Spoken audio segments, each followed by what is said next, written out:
Mei 1998. Negara ini berada dalam situasi paling genting sejak proklamasi kemerdekaan. Krisis ekonomi meluluh lantakkan perekonomian, harga bahan pokok melonjak, dan rakyat turun ke jalan menuntut perubahan. Kerusuhan dan penjarahan meledak di berbagai kota, khususnya Jakarta. Di tengah kekacauan ini, Soeharto yang telah berkuasa selama lebih dari 3 dekade, akhirnya mengumumkan pengunduran dirinya pada 21 Mei 1998. Menyerahkan kepemimpinan kepada wakilnya, Baharudin Jusuf Habibie. Namun, transisi kekuasaan ini tidak berjalan mulus. Soeharto lengser bukan berarti Orde Baru runtuh begitu saja.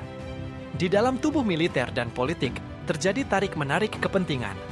Salah satu figur paling dominan dalam konflik ini adalah Letnan Jenderal Prabowo Subianto, Panglima Komando Cadangan Strategis Angkatan Darat, Kostrad, sekaligus menantu Soeharto. Prabowo dikenal sebagai jenderal yang ambisius dan memiliki pengaruh kuat di dalam institusi militer, terutama di Satuan Elit Komando Pasukan Khusus, Kopassus.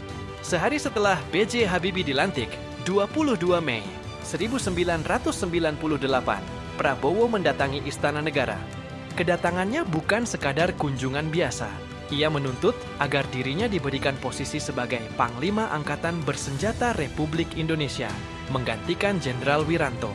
Prabowo berargumen bahwa dirinya lebih layak mengendalikan militer karena memiliki kedekatan dengan pasukan dan pemahaman terhadap situasi lapangan. Namun, permintaan Prabowo langsung ditolak oleh Bapak B.J. Habibie.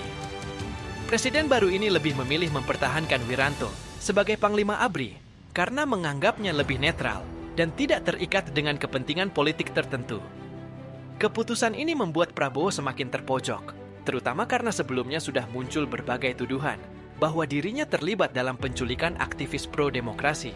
Yang membuat situasi semakin mencurigakan adalah mobilisasi pasukan yang dilakukan Prabowo. Pada hari yang sama, pasukan Kostrad yang berada di bawah komandonya tiba-tiba bergerak ke Jakarta. Ini adalah langkah yang sangat tidak biasa, karena pengiriman pasukan dalam jumlah besar ke ibu kota tanpa perintah Panglima ABRI bisa dianggap sebagai tindakan makar. Wiranto, yang sejak awal sudah mencurigai niat Prabowo, segera mengambil langkah tegas. Ia mengeluarkan perintah resmi agar pasukan yang dimobilisasi oleh Prabowo segera ditarik dari Jakarta dan kembali ke markasnya masing-masing.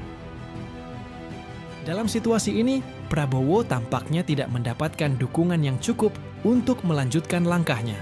Meski memiliki loyalis di tubuh militer, ia tidak berhasil mendapatkan dukungan penuh dari seluruh jajaran ABRI.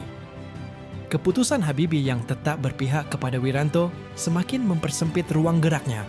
Di tengah tekanan politik dan militer yang semakin besar, Prabowo akhirnya dipanggil ke markas besar ABRI untuk menjalani pemeriksaan terkait dugaan keterlibatannya dalam penculikan aktivis serta pergerakan pasukan yang mencurigakan. Pada akhirnya, keputusan besar pun diambil. Prabowo dicopot dari jabatannya sebagai Panglima Kostrad. Pemecatan ini menjadi pukulan telak bagi karir militernya. Tak lama setelah itu, Dewan Kehormatan Perwira, DKP, sebuah badan yang dibentuk untuk mengadili pelanggaran serius dalam tubuh militer, memutuskan bahwa Prabowo telah melanggar disiplin dan harus diberhentikan dari dinas kemiliteran. Namun, yang menarik adalah tidak ada bukti kuat yang menunjukkan bahwa Prabowo secara langsung merencanakan kudeta terhadap Habibie, meski banyak laporan yang menyebutkan adanya indikasi ke arah itu. Sejarah mencatat bahwa langkah-langkah yang diambil Prabowo tidak sampai pada tahap eksekusi kudeta secara terang-terangan. Namun, dengan pergerakan pasukan yang mencurigakan, tekanan terhadap istana, serta ketegangan dengan Wiranto, banyak yang percaya bahwa Prabowo memang memiliki niat untuk mengambil alih kekuasaan. Setelah pemecatannya, Prabowo tidak serta-merta menyerah. Namun, tanpa dukungan di tubuh militer dan politik, ia akhirnya memilih meninggalkan Indonesia.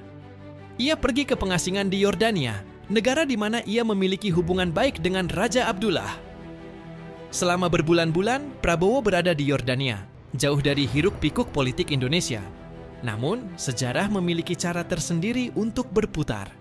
2 dekade kemudian, sosok yang pernah dituduh berusaha menggulingkan presiden justru kembali ke panggung politik Indonesia, bukan sebagai musuh negara, tetapi sebagai Menteri Pertahanan dan hingga kini menjadi Presiden ke-8 Republik Indonesia.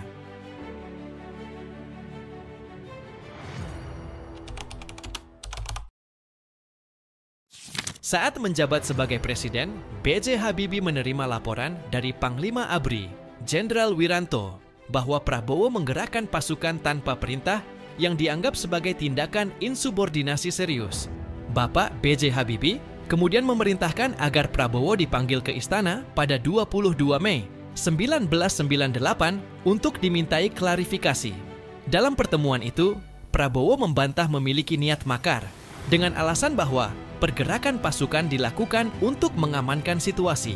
Namun, berdasarkan penyelidikan Dewan Kehormatan Perwira, Prabowo dianggap melanggar disiplin militer dan akhirnya diberhentikan dari dinas kemiliteran.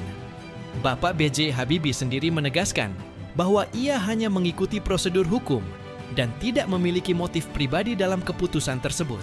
Dalam berbagai kesempatan setelahnya, Bapak B.J. Habibie tidak pernah menyatakan secara eksplisit bahwa Prabowo mencoba mengkudeta dirinya, tetapi ia mempercayai hasil penyelidikan resmi yang menyatakan adanya pelanggaran wewenang. Prabowo Subianto secara konsisten membantah tuduhan bahwa ia berupaya mengkudeta Bapak Presiden B.J. Habibie pada tahun 1998. Dalam berbagai wawancara dan kesempatan, ia menyatakan bahwa sebagai seorang prajurit, ia hanya menjalankan tugas sesuai perintah atasan dan tidak memiliki niat untuk merebut kekuasaan secara paksa.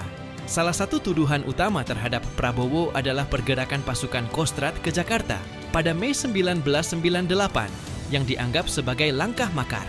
Namun, Prabowo menegaskan bahwa ia memobilisasi pasukan untuk mengamankan situasi setelah lengsernya Soeharto, bukan untuk menjatuhkan Presiden B.J. Habibie. Ia mengklaim bahwa situasi pada saat itu sangat kacau, dan sebagai Panglima Kostrad, ia merasa bertanggung jawab untuk menjaga stabilitas.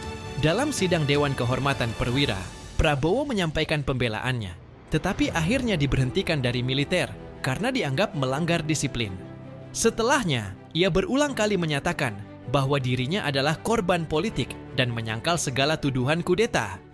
Bahkan dalam berbagai wawancara bertahun-tahun kemudian, Prabowo tetap menegaskan bahwa ia setia pada negara dan tidak pernah berencana menggulingkan pemerintahan Bapak Presiden B.J. Habibie.